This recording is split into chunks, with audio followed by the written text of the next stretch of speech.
Good morning, America. How are ya? Monday morning rail. Hi, I'm Denny Jelsma. And today is Monday, and you know what we do on Monday? You guessed it, it's show and tell. And show and tell is going to start in just a moment. But show and tell is always brought to you by Jelsma Graphics, the people that make all the railroad embroidered clothing.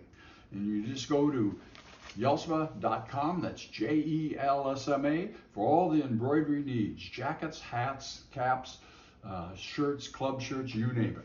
One of the hottest items that we have this winter are the stocking caps. And this one right here, the BNSF, that is a real hot seller. And make sure you go online, go to www.jelsma.com and shop for this exciting stocking cap. Another one is a great seller, is the gals love these, and the guys also, is the Chessie. Make sure you look for the Chessie hats. And if you're at a train show, make sure you stop in at the Jelsma Graphic booth at a train show near you and say you saw us on the Ken Patterson What's Neat show, and we'll give you a free Ken Patterson What's Neat show hat, absolutely free. Just say, hey, we saw you on Ken Patterson show.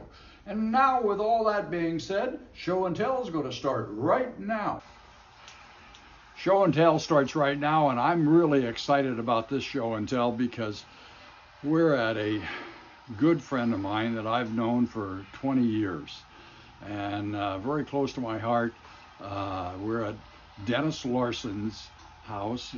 Dennis Larson, or better known as the Commander. He's a retired Navy commander. He is originally from rural Nebraska, which is on Highway 30, just west of Ogallala. And growing up as a kid, I grew up on Highway 30. And his dad had an oil company and right on the main line of the Union Pacific, and moved here to Jacksonville, and we just instantly become buddies. And so because we knew the geographic area, me being from the cornfields of Iowa and him being from the western Nebraska. So it's just a pleasure to be here today.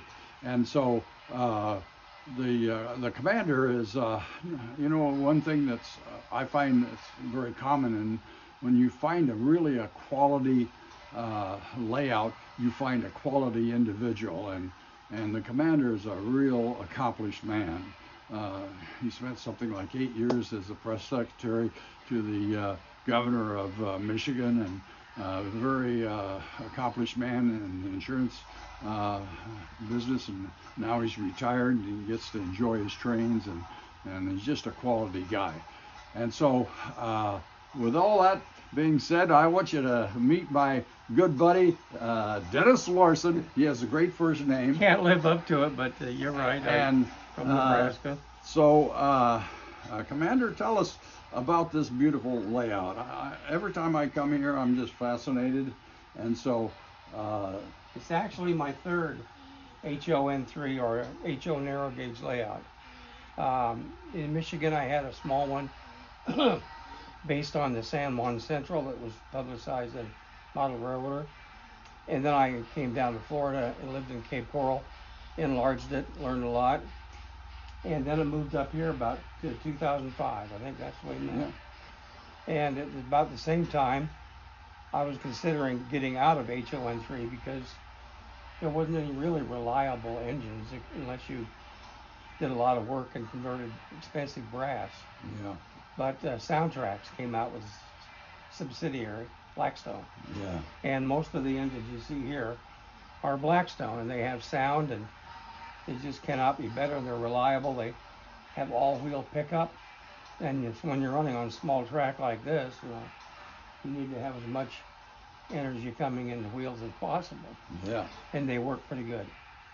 All right. Well, where shall we start? Well, this is based, I call it the San Juan Northern. Okay. And if you look at the west side of Colorado, from Grand Junction on down and over to Durango, you have what was at one time all narrow gauge empire. Later on, it was dual gauge from Grand Junction down to Montrose.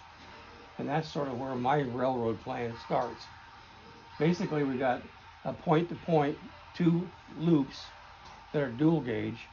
In the middle of that, I've got a dual gauge yard, and from there the narrow gauge takes off, and it simulates going from Montrose to Montrose to Ridgeway, and then Rico, Colorado, about a 60-mile area. Pretty well documented. There's a whole series of books on it. So you got narrow gauge and you got standard gauge. Right. So, okay.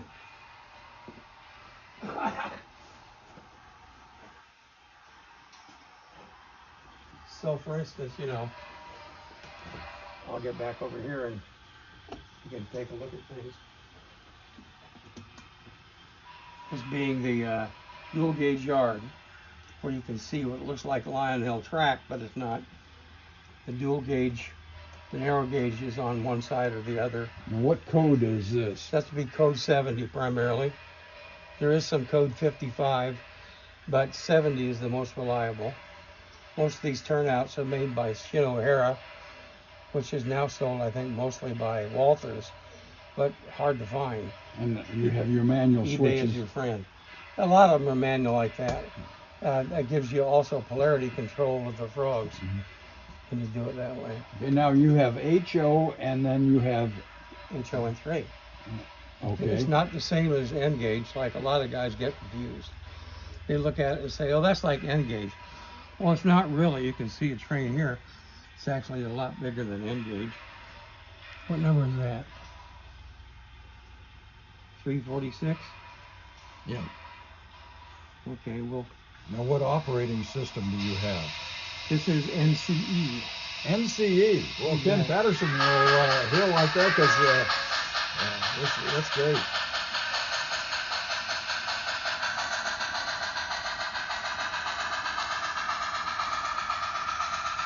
Now that train can go into staging, or it can go into another area of staging that I call array, or it can come back around here.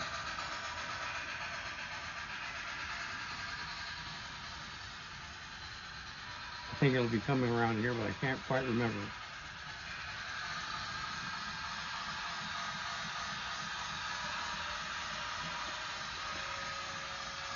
When it does, it'll come into Montrose. We're going to have a train that they're hidden for over here.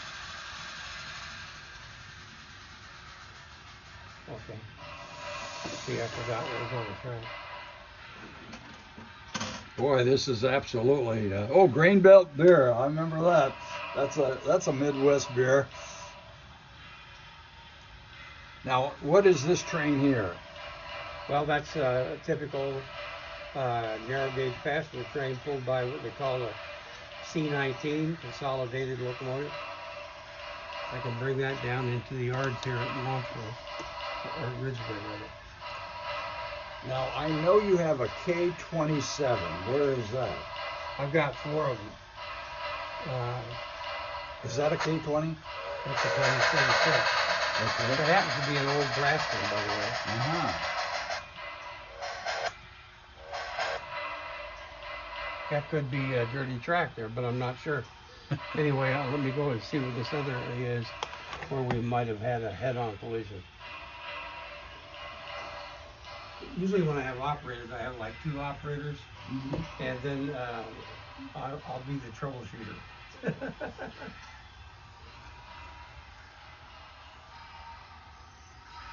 That simulates Ophir Loop up here in the corner. It's a very famous scene on the Rio Grande Southern. Mine is actually inverted. Where is the Rico station? Right, Rico is right behind us here. This is at the just past the summit.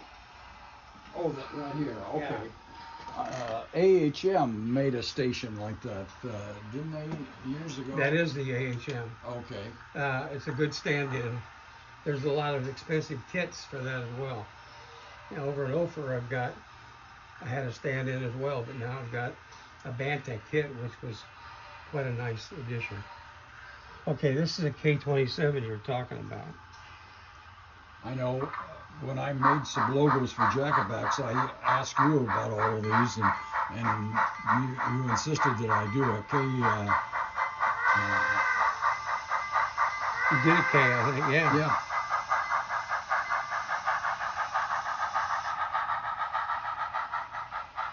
And you got your hammerhead NCE throttle. Yep, one of those, and also a radio throttle. Actually, 3 radio throttles.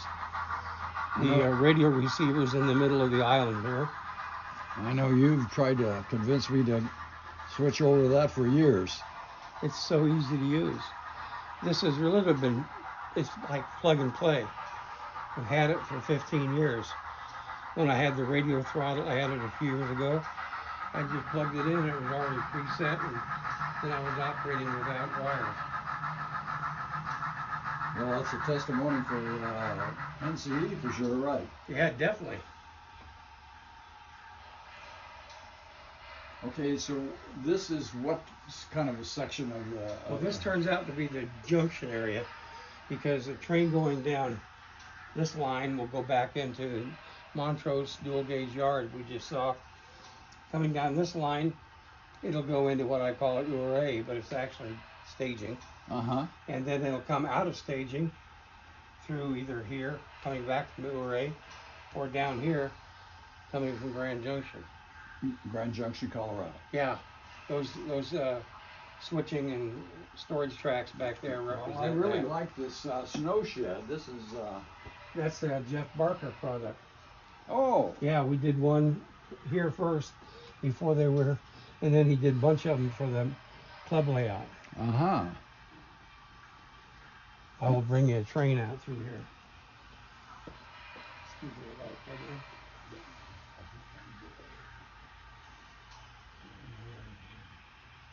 We have the different elevations. I love this backdrop. Boy, look at that. Isn't that gorgeous? This particular building here is really, really neat. Wow.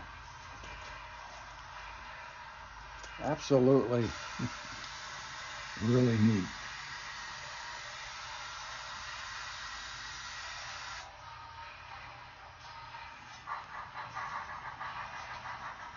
Well, the commander's bringing out an engine down here. Is that going through the snow shed? No, it's coming out of the top up where we go. Oh, up here. Yeah.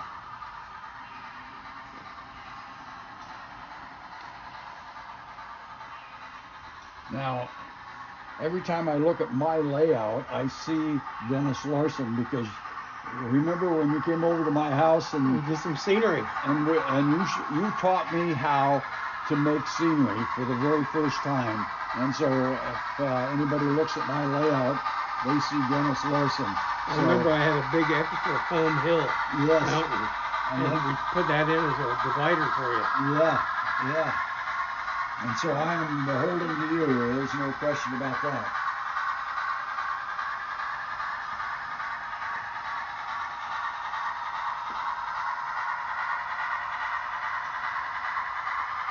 Beautiful layout.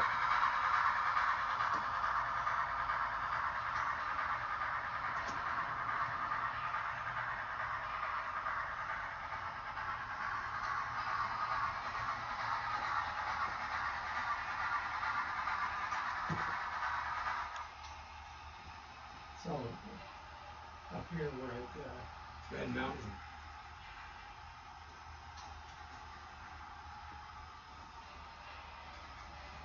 Okay, now tell us about the Red Mountain mill up here. This is at 9,236 feet. The actual Red Mountain was. In my alternate world, we've got a stamp mill here that receives ore by that high line from the mine clear across the valley here. And that big kit, actually this is scratch built, came from a friend of mine down in Naples when he was decommissioning part of his layout. And it was actually bigger. I had to shorten it to make it smaller to fit in here.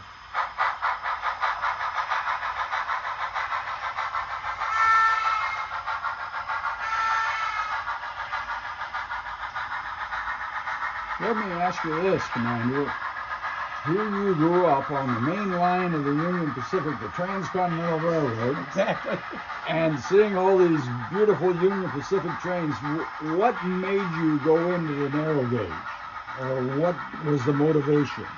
Well, you know, when you're a kid, and I was 13 at the time, my dad took us to our almost annual vacation to Colorado. Okay. And that time we decided we're going to go to Durango. He had read that they were still running a narrow gauge train from Durango to Silverton. Of course, it was still run by the Rio Grande then. They were trying to get rid of it, but the tourists had discovered it, and this would have been mid-50s. And we rode it, and I thought, I don't think I've seen anything this cool since a John Wayne movie. You know, this looks like the Old West. And in fact, it is. They're running equipment that's now 100 years old, still running. And after that, I made several trips there. In 62, I went back to Denver, did some research for a project in college about Colorado railroading. And that ran on Nebraska Public Television. It was my senior project.